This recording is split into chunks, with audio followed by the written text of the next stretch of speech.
नहीं, लेकिन ये थोड़ा सा विश्वास करने लायक सवाल नहीं है, विश्वास करने जैसी स्थिति नहीं है कि जिस घोषणा पत्र पर मल्लिकार्जुन खड़गे के साथ, कांग्रेस के घोषणा पत्र पर मल्लिकार्जुन खड़गे के साथ राहुल गांधी की तस्वीर है। राहुल गांधी इस समय सिर्फ वायनाड से सांसद हैं और ऐसे ही 52 सांसद और हैं कांग्रेस पार्टी में। तो अगर घोषणा पत्र पर मल्लिकार्जुन खड़गे के साथ राहुल गांधी की तस्वीर है तो पार्टी में उनकी इंपॉर्टेंस क्या है, इसे समझना बहुत मुश्किल नहीं है। पर गरिमा जी, ये तो मैं डिनाई नहीं कर रही हूं ना, मतलब राहुल गांधी से बड़ा चेहरा हमारा कौन सा है? राहुल गांधी से ज्यादा शिद्दत से, राहुल गांधी से ज्यादा ईमानदारी से, राहुल गांधी से ज्यादा बेखौफी से, राहुल गांधी से ज्यादा निर्भीकता से कौन लड़ता है मोदी सरकार से? राहुल गांधी तो उस हद तक सरकार से लड़ते हैं कि उनकी सदस्यता चली जाती है, वो अपना घर छोड़ देते हैं। राहुल गांधी उस हद तक लड़ते हैं कि उनको फर्क नहीं पड़ता कि उनको दुनिया क्या बुलाए, वो लड़ने को तैयार है। तो मुझे ऐसा लगता है कि ये डिबेट बेमानी है। तो हो जाना चाहिए। तो आपको क्या लगता है कि अगर पहले फैसला हो जाता तो जो काडर है, ग्रास रूट काडर, वो ज्यादा मेहनत से, उत्साह से काम करता? खत्म करने दीजिए। Rahul Gandhi is our ideologue, he is my ideological fountain head. मैं राजनीति में आज राहुल गांधी की वजह से हूं। मैंने करोड़ों की एक नौकरी इसलिए छोड़ी क्योंकि मुझे लगता है कि एक ये आदमी है जो लड़ रहा है उस देश के लिए जिस देश में मेरी आस्था है। तो मुझे इसमें कोई किंतु परंतु अपितु बिल्कुल नहीं है। वो हमारे सबसे बड़े नेता है, तो बिल्कुल हमारे अध्यक्ष जी के आप राजनीति में राहुल गांधी की वजह से हैं। तो मैं ये एब्सोल्युटली 100%। तो मैं उनको जब देखती हूं और उनको जब लड़ते हुए देखती हूं तो मुझे लगता है कि मुझे वही लड़ाई लड़नी है। तो महाराजगंज से इस बार सुप्रिया श्रीनेत क्यों नहीं लड़ी? क्योंकि मुझे ऐसा लगा कि मेरी पार्टी के शीर्ष नेतृत्व को ऐसा लगा कि सोशल मीडिया और डिजिटल प्लेटफॉर्म्स बहुत ज़रूरी हैं इस चुनाव में। आप जैसे कुछ चैनल हम लोगों को फिर भी बुलाकर मुझे अकेले बैठने का मौका देते हैं, अपनी बात कहने का।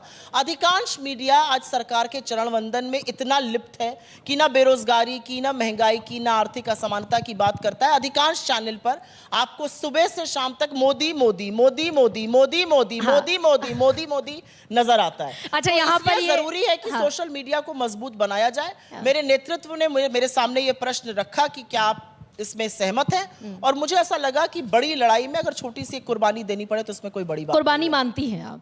मतलब मुझे तो बिल्कुल, मैं महाराजगंज से मुझे लड़ना चाहती थी, मेरा घर है बिल्कुल, लेकिन मुझे ऐसा लगता है कि ये रिस्पॉन्सिबिलिटी बहुत बड़ी है और इस समय इससे मुंह नहीं मोड़ा जा सकता। अच्छा, यहाँ पर सारा ये जो युवा क्लाउड है, ये मुझे बताए जरा कि जो सुप्रिया कह रही है, सहमत हैं आप उस बात से कि चैनल्स पर मोदी मोदी मोदी मोदी चलता है? सहमत हैं आप लोग इस बात से? तो ओके, तो सुप्रिया ये बताएं आप। युवा हवा ज्यादा जानता है, लोग कम जानते हैं। तो सुप्रिया ये बताएं कि आपके कंधों पर अब और बड़ी जिम्मेदारी आन पड़ी क्या? जितने आपके फायर ब्रांड प्रवक्ता थे, गौरव वल्लभ छोड़ गए, रोहन गुप्ता छोड़ गए, और नरोत्तम मिश्रा तो ये कह रहे हैं कि इस बीच में 1 लाख कांग्रेस के कार्यकर्ताओं ने, नेताओं ने बीजेपी ज्वाइन की। ये भगदड़ क्यों है? नहीं, मैंने तो सुना नरोत्तम मिश्रा की खुद की इतनी समस्या है कि वो कहीं कांग्रेस ना ज्वाइन कर लें, तो उनकी बातों पर इतना ध्यान मत दिया करिए।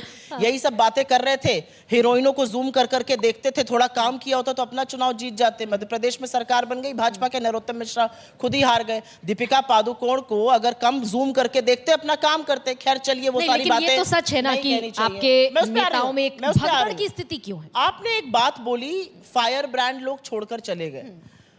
मैंने यहां पर कुछ देर पहले कहा था कि मैं राहुल गांधी को देखकर वैसी लड़ाई लड़ने में यकीन रखती हूं। अगर लड़ाई लड़नी है ना तो ऐसी लड़ो कि सामने वालों को निस्तो नाबूद कर दो। लड़ाई संशय में नहीं लड़ी जा सकती। मैं ये कहूं कि ये मैं ना कहूं, अगर मैं कहूं तो क्या मेरे इनकम टैक्स के पेपर खुल जाएंगे? तो चलो मैं ये नहीं कहता हूं, मैं ये कह देता हूं।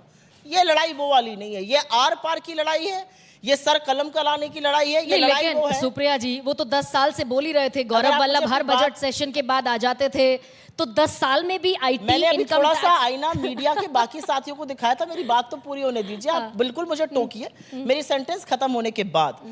मुझे ऐसा लगता है आखिरी बार जिस व्यक्ति का आपने नाम लिया, उनको आपने टीवी डिबेट में कब देखा था?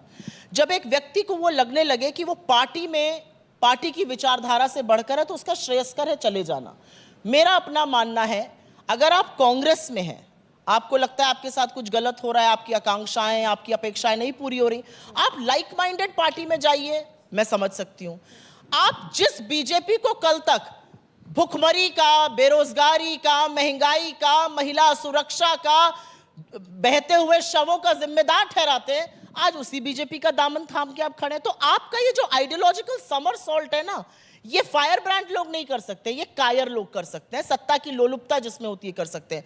मुझे नहीं लगता, मैं चुनाव नहीं लड़ रही हूं कि हमारी सरकार बनेगी तो मुझे कुछ ज्यादा मिल जाएगा, लेकिन मुझे ऐसा लगता है कि एक विचारधारा की लड़ाई में लड़ रही हूं और मैं बहुत प्रतिबद्ध हूं। और मैं आपको एक भी बात बता दूं, अगर कभी जीवन में मेरे सामने ये समस्या आए तो मैं राजनीति छोड़ देना पसंद करूंगी, लेकिन बीजेपी के साथ कभी नहीं। ये तो बहुत लोग कहते थे सुप्रिया जी कि हम राजनीति छोड़ देंगे लेकिन विचारधारा नहीं छोड़ेंगे, लेकिन ऐसा होता नहीं। अशोक चव्हाण सोचिए, बहुत लोग करोड़ों की नौकरी मैं इतने सारे लोगों का नाम गिना सकती हूँ। गुलाम नबी आजाद 50 साल, इन सबके बारे में मेरे पास जवाब है।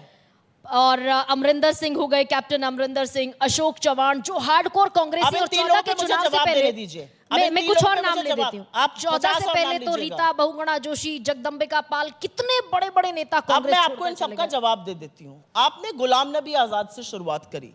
गुलाम नबी आजाद 4 दशक तक राज्यसभा के सांसद रहे, 4 दशक तक, 40 साल के ऊपर राज्यसभा के सांसद रहे। कौन सी और पार्टी उनको राज्यसभा में रखती? पहली बात, गुलाम नबी आजाद को पद छोड़े हुए, उनकी सदस्यता खत्म हुए 4 साल हो गए।